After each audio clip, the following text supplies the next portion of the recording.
Hey folks, during the month of July, our character trait is self-control. Now, I know what you're thinking. Oh, great, self-control. We just had joy. You're giving us the honey and now it's the hatchet. Well, self-control eventually produces joy in our lives. Now, there's two goals that I have for all my Take Fives, but especially this month.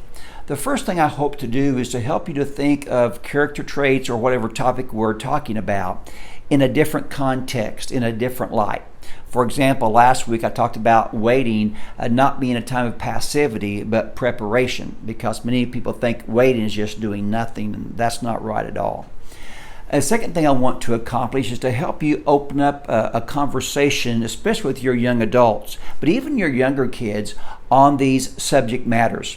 It is so important for us to live our lives with our kids, not separated from them, because they need to see us as adults going through some real difficulty or turmoil as we seek a lifestyle that we think is biblical, if that makes sense. So when it comes to self-control, we usually think of that in the context of good versus evil, right versus wrong. Show self-control, don't sin. Or we might think more of something that's allowable, but we need to show more moderation in. Now, both of those things are accurate. Both of those things are good to talk about.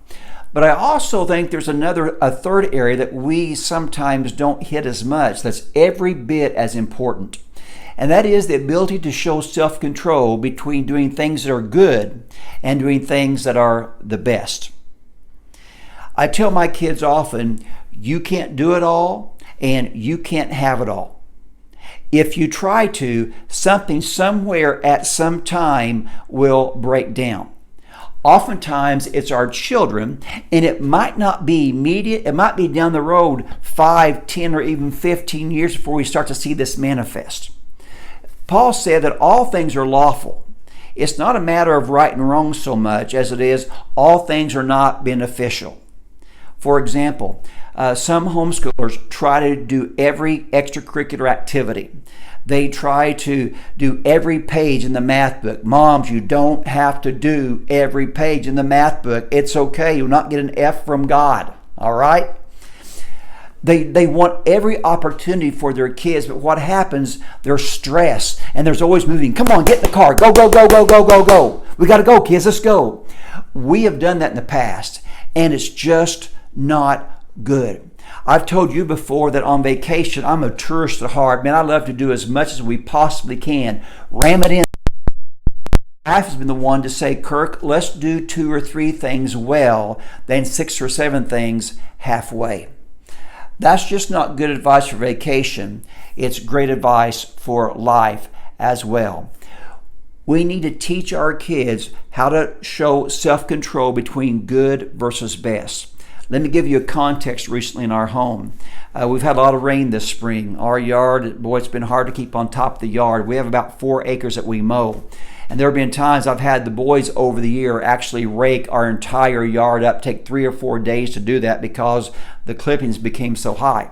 Well, recently they had a chance to go do something on a Thursday early afternoon. But the problem was there was rain coming in on Friday and Saturday. And so I sit my sons down and I say, guys, I know that you really want to do this. And it's a good thing to do. But between doing this activity that will take 2 or 3 hours or having to rake up the yard come Monday or Tuesday, that will take 2 or 3 days, what's the best thing to do? Would the best thing be to show self-control and say no to this good activity? It's a fine activity, but the best is let's get the yard mowed, let's get the yard done, so we'll actually save 2 or 3 days in that process. Does that make sense? I think that's very, very important to show our kids what true self-control is.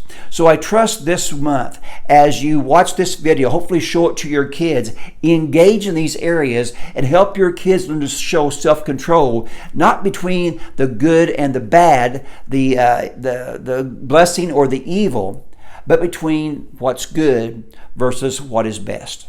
This is Kirk Smith with ICHE's Take 5.